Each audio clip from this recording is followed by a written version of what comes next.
I spent weeks planning Jessica's 27th birthday party. The venue cost $3,000 alone, not counting the catering decorations and the diamond necklace I bought her. After 18 months together, I was certain she was the one. My friends warned me that Jessica might be using me, but I laughed it off. Looking back, there were signs in her behavior, but love had blinded me completely. If you are watching this video, please hit subscribe and let me know in the comments where you are watching from before I tell you how my perfect relationship shattered in seconds. I met Jessica at my college roommate Troy's wedding. She was a bridesmaid, tall, with flowing brown hair, and a smile that could light up the entire reception hall. I watched her from across the room for almost an hour before working up the courage to talk to her. When I finally approached, I fumbled through an awkward introduction that somehow made her laugh. Jessica was stunning, confident, and frankly out of my league, but for some reason she seemed interested in me. We exchanged numbers, and 3 days later I took her to dinner at an upscale restaurant downtown. The conversation flowed effortlessly. Jessica told me about her job in marketing, her dreams of traveling to Europe, and her close relationship with her parents in Minnesota. I shared stories about my work as a software developer, my golden retriever, Cooper, and my passion for hiking. The chemistry between us was immediate and intense. When I dropped her off at her apartment, she kissed me goodnight, and I drove home feeling like the luckiest man alive. The first 3 months were a whirlwind romance, straight out of a movie. We went hiking together on weekends. I introduced her to Cooper, who adored her immediately. We spent nights cooking dinner together and talking until sunrise. Jessica was affectionate, attentive, and seemed genuinely interested in my life. I fell hard and fast. My career was going well. I had been at the same tech company for 5 years and had recently been promoted to senior developer. The salary was good, and I had always been careful with my finances, building a decent savings account and investing regularly. Jessica, on the other hand, mentioned she was struggling at work. Her boss was difficult, the hours were long, and the pay was disappointing. One night over dinner, she tearfully explained that she might lose her apartment because rent had increased. Without hesitation, I offered to help temporarily. The relief and gratitude on her face made me feel like her protector, her hero. Looking back, I should have recognized this as the moment everything began to shift. As our relationship progressed, I noticed subtle changes in Jessica. What started as occasional requests for help became expectations. The first time I bought her an expensive handbag for her birthday, her reaction was so joyful that I wanted to keep giving her that feeling. Soon, she was pointing out things she liked while we were shopping, and I found myself buying them without question. When work deadlines prevented me from attending events with her friends, Jessica would become cold and distant rather than understanding. I would spend the following days trying to make it up to her with gifts or elaborate dates. I was working harder than ever at my job, yet somehow feeling like I was constantly falling short in my relationship. I eventually met her circle of friends at a dinner party. While Jessica sparkled at the center of attention, I felt oddly unwelcome. Her friends Amanda, Tiffany, and Brooke barely acknowledged me, and when they did, their questions seemed designed to highlight what they perceived as my shortcomings. Jessica never defended me or included me in conversations. Instead, she seemed to enjoy their subtle mockery. Still, I told myself that winning over her friends would just take time. Each red flag was rationalized away because I was so deeply in love. When Jessica posted photos of the gifts I bought her on social media without mentioning me, I convinced myself she was just private about our relationship. When she criticized my clothes or my apartment, I believed she was helping me improve. When she spent hours on her phone smiling at messages but grew irritated if I asked who she was texting, I told myself I was being paranoid. 6 months into our relationship, Jessica lost her marketing job. She called me crying, and I rushed to comfort her. Without much discussion, she moved into my apartment since it made financial sense while she looked for new work. I assured her that I could cover all the bills temporarily, and she agreed that once she found a new position, we would split expenses. But weeks turned into months, and Jessica showed less and less interest in job hunting. She would mention interviews that never seemed to materialize into offers. Meanwhile, her shopping habits increased dramatically. New clothes appeared in the closet regularly. Her salon visits became more frequent and expensive. When I gently brought up my concerns about our finances, she would become defensive, accusing me of not supporting her during a difficult time. To maintain the lifestyle Jessica expected, I took on freelance projects in addition to my full-time job. I was working 60 to 70 hours per week while she spent her days at fitness classes, lunch with friends, and shopping. My savings dwindled, and for the first time in my adult life, I carried a credit card balance. The financial anxiety kept me awake at night, but the fear of losing Jessica was stronger than my fear of debt.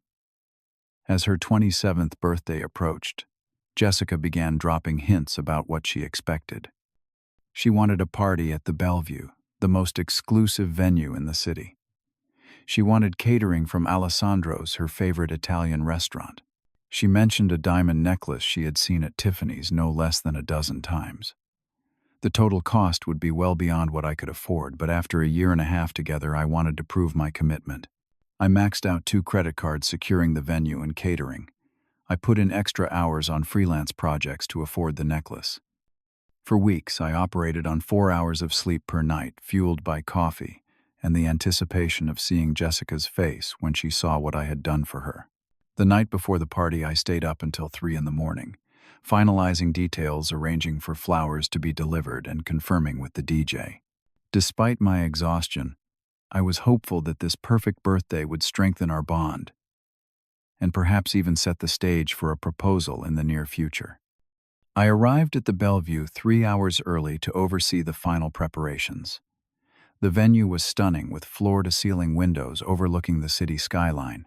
Crystal chandeliers cast a warm glow over the elegantly arranged tables, each adorned with arrangements of white roses and peonies, Jessica's favorites. The bar was stocked with top-shelf liquor, and a champagne tower stood ready for the toast. The DJ was setting up near a small dance floor, and servers in black tie were arranging platters of hors d'oeuvres.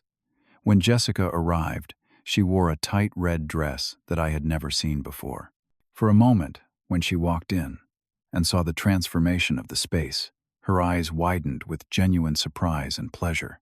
She kissed me quickly on the cheek before pulling away to explore taking photos of every detail for social media.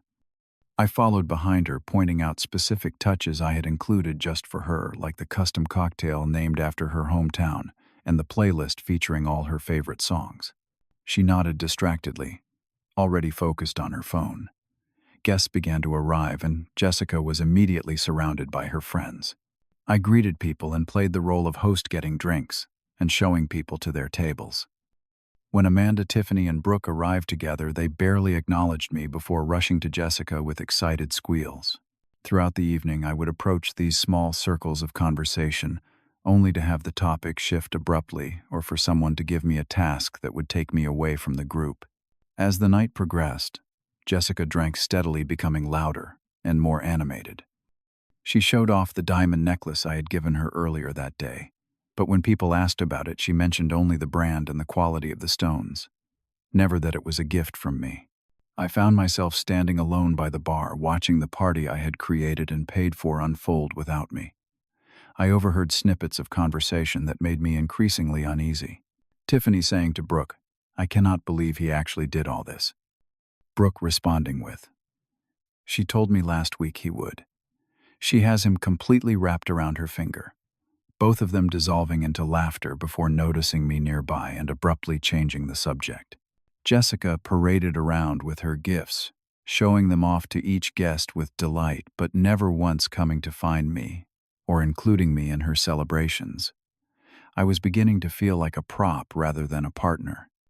The exhaustion of the past weeks, combined with the growing knot of anxiety in my stomach, made it difficult to maintain the happy facade I had been wearing.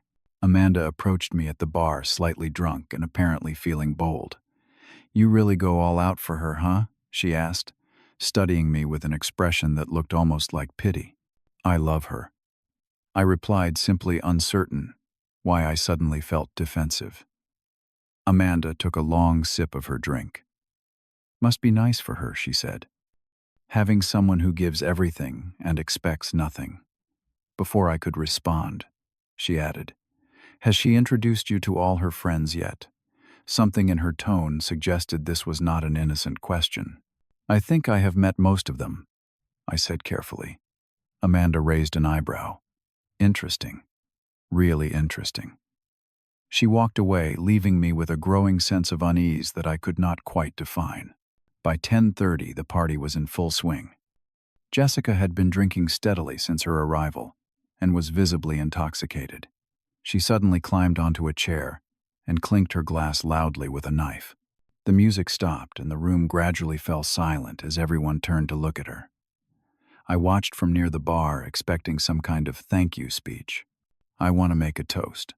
Jessica announced her words slightly slurred. To all my amazing friends for coming tonight. The crowd cheered. She waited for them to quiet down again before continuing. And I should probably acknowledge Zachary over there. She pointed in my direction, and all eyes turned to me. My heart swelled for a moment, thinking she was finally going to acknowledge all I had done for her. This is my boyfriend Zachary, she said, her voice carrying clearly across the silent room. He pays all my bills, buys everything I want, follows me around like a pathetic dog, but actually thinks I love him. The room erupted in laughter. I stood frozen, unable to process what I had just heard. Jessica was laughing too, apparently delighted with her joke. But it did not sound like a joke. It sounded like a confession. To Zachary, she continued, raising her glass higher. The most useful boyfriend a girl could ask for. More laughter. My face burned with humiliation. I looked around the room hoping to see someone, anyone who was not laughing. But most guests were either openly amused or awkwardly looking away. Then Amanda, the same Amanda who had approached me at the bar, called out loudly, "And he still does not know about Tony." This triggered another wave of laughter louder than before. The room seemed to tilt around me. Tony. Who was Tony? My mind raced, trying to place the name. Had Jessica mentioned a Tony, a coworker, a friend? The expression on Jessica's face told me everything I needed to know. She looked momentarily surprised, then guilty, then dismissive, waving her hand as if to brush away an inconvenient truth. My heart pounded in my chest so hard I could feel it in my ears. My vision narrowed until all I could see was Jessica still standing on the chair, still laughing at my expense. The past 18 months of our relationship flashed through my mind, recontextualizing every memory. The unexplained absences, the secretive phone behavior, the decreasing intimacy between us. It all suddenly made horrible sense. I stood there, unable to move as the party awkwardly resumed around me. The DJ started the music again. People returned to their conversations, though many shot curious glances in my direction. Jessica climbed down from her chair and rejoined her friends as if nothing had happened. Not once did she look my way. After what felt like hours but was probably only minutes, I managed to push through my shock and approach Jessica. She was in the middle of a group holding court and laughing. I touched her elbow gently. "Can we talk?" I asked, my voice barely audible. She turned to me with undisguised annoyance. What she snapped. Her friends fell silent, watching with anticipation as if preparing for a show. "What you said just now," I began, struggling to keep my voice steady. "About me. And who is Tony?" Jessica rolled her eyes dramatically for the benefit of her audience. "Oh my God, Zachary. It was a joke. Lighten up." It did not sound like a joke, I persisted. "And who is Tony?" I repeated. Something shifted in her expression then, a coldness I had glimpsed before but never so nakedly displayed. "Fine," she said flatly. "Tony is my boyfriend." The words hit me like a physical blow. Your boyfriend. But I am your boyfriend. Jessica laughed and her friends joined in. "Tony is my real boyfriend. Has been for like 6 months now. You are just the guy who pays for everything." I stared at her, unable to comprehend the cruelty. "You have been cheating on me for 6 months. While living in my apartment, while I work extra jobs to pay for everything you want. Jessica shrugged, seemingly bored with the conversation. Call it what you want. You were convenient. And let us be honest, you were so desperate for someone like me to love you that you would have done anything. That is not my fault. I noticed Tiffany had her phone out, subtly recording my humiliation. The realization that this moment of devastation was entertainment for them was almost as painful as Jessica's betrayal. So everything was a lie. I asked, my voice breaking. All of it. Not all of it, Jessica replied with mock thoughtfulness. I really do like the gifts. Her friends erupted in laughter again. I stood there stripped of dignity, unable to form words. Finally, without another word, I turned and walked away. Behind me, I heard one of them say, "That was even better than I expected." More laughter followed me out the door. I drove home in a daze, the world around me blurred by shock and unshed tears. The radio played, but I heard nothing. The streets were familiar but seemed strange, as if I was seeing them through someone else's eyes. My mind replayed Jessica's words on an endless loop. He pays all my bills, buys everything I want, follows me around like a pathetic dog, but actually thinks I love him. When I reached my apartment, I sat in the car for nearly an hour, unable to bring myself to go inside the space we had shared, the space I had paid for entirely while believing we were building a life together. When I finally did enter the apartment, felt alien. I moved through the rooms like a ghost, seeing everything with new awareness. In the bedroom, I opened Jessica's nightstand drawer, something I had never done before out of respect for her privacy. Inside was a framed photo of her with a man I did not recognize. They were at a beach, his arm around her waist, both smiling broadly at the camera. I turned over the frame and saw an inscription, "To my love, Jessica, 6 amazing months together. Tony, 6 months. While living with me. While sleeping in my bed. While spending my money."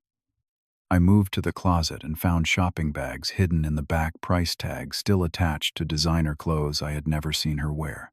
I checked our shared laptop and found her email still logged in. There were dozens of messages between her and Tony, many containing phrases of love and explicit descriptions of their time together. Some even mentioned me, referring to me as the ATM or the sucker. In one particularly painful exchange, they discussed vacation plans using money she expected to get from me for what she had claimed would be a professional development course. As the night wore on, I discovered more evidence of her deception. Credit card statements showing thousands of dollars of debt she had hidden from me. Reservations for hotels on weekends she had told me she was visiting her parents. Photos of her and Tony together dating back months, during a time when I believed our relationship was still strong. I did not sleep that night. I sat on the couch until sunrise, Cooper beside me, his head on my lap, the only loyal presence in my life. As daylight filtered through the blinds, something shifted inside me. The shock and pain were still there, but alongside them grew a quiet resolve. I would not allow this to destroy me. I would not give Jessica the satisfaction of breaking me completely. Jessica did not come home that night, which gave me time to think clearly and plan my response. In the past, I might have begged her to stay, promised to forgive everything. But that version of me died the moment she stood on that chair and revealed the truth. Instead of acting impulsively, I called my friend Daniel, who worked as a lawyer. I explained the situation as calmly as I could, and he listened without judgment. "What do you want to do?" he asked. When I finished, "I want my life back," I replied. "I want my self-respect back." Daniel came over that morning, and together we made a plan. The apartment was in my name, only which gave me the legal right to change the locks. The credit cards we shared could be canceled. The possessions I had bought for her were legally gifts, but everything else could be documented and packed properly. By afternoon, a locksmith had changed the locks. I had canceled our shared credit cards and documented all the debts Jessica had accumulated. I carefully packed her clothing and personal items, taking photos of everything to prove nothing had been damaged or discarded. I set aside the gifts I had given her, including the diamond necklace. Despite everything, I would not take back what had been freely given. I contacted her parents, whom I had met only once during our relationship. I explained what had happened respectfully without anger or accusation. Her mother sounded unsurprised, which only confirmed that this pattern of behavior was not new. "We will talk to her," she promised, her voice tired. "We are so sorry, Zachary." I reached out to the few mutual friends we had, simply informing them that Jessica and I had broken up. I did not share the details of her betrayal, not out of loyalty to her, but out of respect for myself.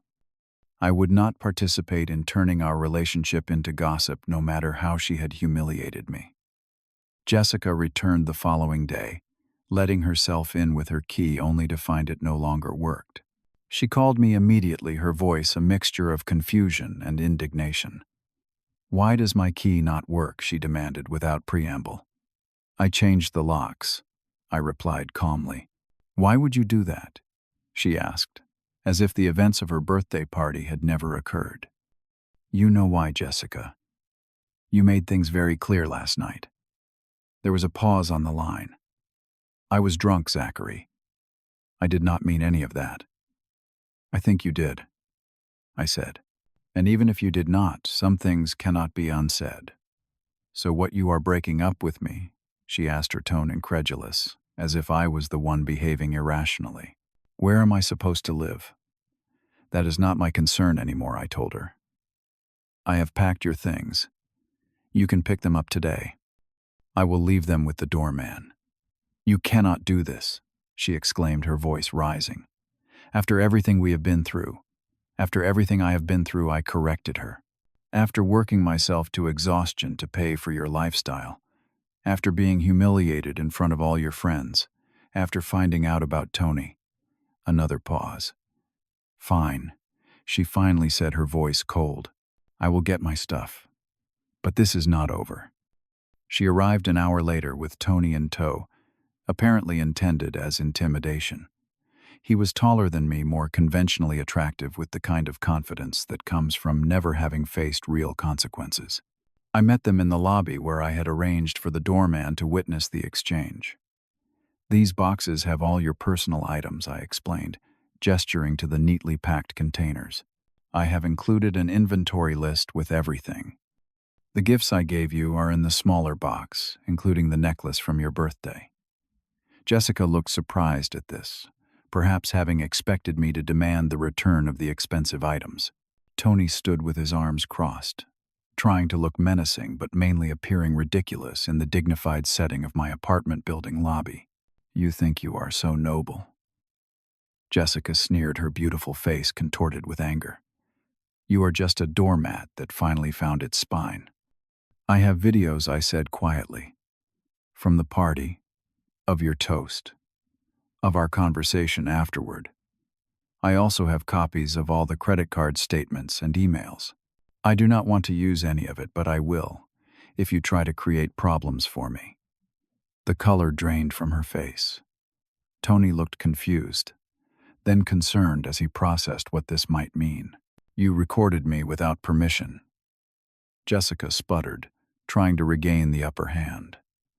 "No, your friend Tiffany did," I replied. "She posted parts of it online before taking it down this morning, but not before I saved copies." Jessica turned to Tony, perhaps seeking support, but he had already taken a step back, his posture less confident than before. Whatever he had been told about me, about our relationship, was clearly being reassessed in light of this new information. "Just take your things and go." "Jessica," I said, suddenly tired of the whole interaction. "I wish you well, but I will not be part of your life anymore." For a moment, something like regret flickered across her face. Then it was gone, replaced by the cold mask I now recognized as her true self. Without another word, she signaled to Tony to pick up the boxes, and they left. As I watched them go, I felt an immediate sense of relief wash over me. The apartment would be emptier without her presence, but I would no longer be empty myself. The first few days after Jessica left were the hardest. The apartment felt too quiet, too spacious. Everywhere I looked, I saw reminders of her and of my own naivety. I boxed up the photos of us together and stored them in the closet, not ready to discard them, but needing them out of sight. Cooper seemed to sense my distress, barely leaving my side, offering silent canine support when human comfort was in short supply. I faced the financial reality of what the relationship had cost me. Nearly $15,000 in credit card debt, a depleted savings account, months of extra work with nothing to show for it. I created a spreadsheet and a repayment plan, taking comfort in the concrete steps I could take to rebuild my financial security. It would take time, but it was possible. I was only 32. I had recovered from setbacks before. The most difficult part was explaining the situation to friends and family. My parents had always been politely skeptical of Jessica, sensing something my love had blinded me to. When I finally told them what had happened, my mother listened without interrupting, then simply said, "You deserve so much better, Zachary." My father, a man of few words, added, "Proud of how you handled it, son." My coworkers noticed the change in me immediately. For months, I had been exhausted, distracted, rushing out the door the minute my shift ended to pick up freelance work. Now, while not exactly happy, I was present in a way I had not been. My boss commented on the improvement in my work, unaware of the personal turmoil behind my renewed focus. A few friends who had drifted away during my relationship with Jessica cautiously reached out after hearing about the breakup. Troy, my old roommate at whose wedding I had met Jessica, invited me for dinner with him and his wife. "We have been worried about you," he admitted, "but we did not know how to help." "You tried to warn me," I acknowledged. I was not ready to listen. "No one ever is," Troy said with a sad smile. "Love makes us stupid sometimes." At Troy's suggestion, I started seeing a therapist to understand why I had accepted such poor treatment for so long. Dr. Marshall helped me recognize the patterns in my relationship with Jessica and how my own insecurities had made me vulnerable to her manipulation. We worked on rebuilding my self-esteem and setting healthier boundaries. Gradually, I started reconnecting with hobbies and interests I had abandoned to accommodate Jessica's demands. I joined a weekend hiking group. I took Cooper to the dog park regularly. I signed up for a coding workshop I had always wanted to attend. Each small action was a step toward reclaiming the person I had been before, or perhaps becoming someone new entirely. My financial situation slowly improved. I maintained my full-time job, but dropped the extra freelance work, giving myself permission to rest and recover. I sold some expensive electronics I rarely used and put the money toward paying down debt. I canceled subscriptions to services Jessica had insisted we needed but that I had never used. By the 6-month mark, I had paid off half the credit card debt and started rebuilding my savings. At work, my renewed engagement did not go unnoticed. When a senior position opened up in a new project, my boss recommended me. The promotion came with a significant salary increase and more interesting responsibilities. For the first time in over a year, I felt genuine pride in my professional achievements. My social life evolved, too. Without the constant drain of an unequal relationship, I had energy to invest in real friendships. I reconnected with college friends I had neglected. I became closer with my coworker James and his wife, who invited me for dinner regularly and never treated me with the pity I had feared. Through the hiking group, I met people who shared my interests and valued my company without expecting anything in return. 8 months after the birthday party incident, I ran into Jessica at a coffee shop downtown. I had thought about this moment many times, wondering how I would feel, what I would say. But when it actually happened, it was surprisingly anticlimactic. She looked the same, still beautiful, still perfectly put together. But something had changed in how I saw her. The illusion had been completely shattered, and I could now see the emptiness behind the facade. She noticed me before I noticed her, and I caught a flicker of something like panic cross her face before she composed herself. "Zachary," she said, approaching my table cautiously. "You look well." "Thanks," I replied, surprised by how steady my voice sounded. "How are you?" "I am good," she said, then hesitated. "Actually, things have been a little complicated." Tony and I broke up. I nodded, unsure what response she expected. I am sorry to hear that, I said finally, and meant it. Despite everything, I did not wish her unhappiness. I have been thinking about you, she continued, lowering her voice. About us. I made a huge mistake. I see that now. There was a time when these words would have been everything I wanted to hear. I would have forgiven anything for another chance. But that time had passed. We all make mistakes, I said gently. I hope things get better for you, Jessica. I really do. She looked surprised, perhaps expecting either anger or eagerness to reconcile. So that is it. After everything we shared. Yes, I said simply. That is it. She stood there for a moment longer, as if waiting for me to change my mind. When I did not, she nodded once and walked away. I watched her go, feeling not anger or pain or longing, but a kind of detached compassion. Whatever game she was still playing, I was no longer a willing participant. As I finished my coffee and prepared to leave, I realized that the encounter had confirmed what I had been beginning to suspect I was healing. The wound was still there, but it no longer defined me. It had become just one part of my story, not the whole. The most valuable lesson from my relationship with Jessica was not about her, but about myself. I had learned that love should never require the sacrifice of your dignity or self-respect. That generosity should come from an open heart, not from fear of abandonment. That true partnership means growing together, not one person diminishing, so the other can shine. I had also learned to trust the people who truly cared about me.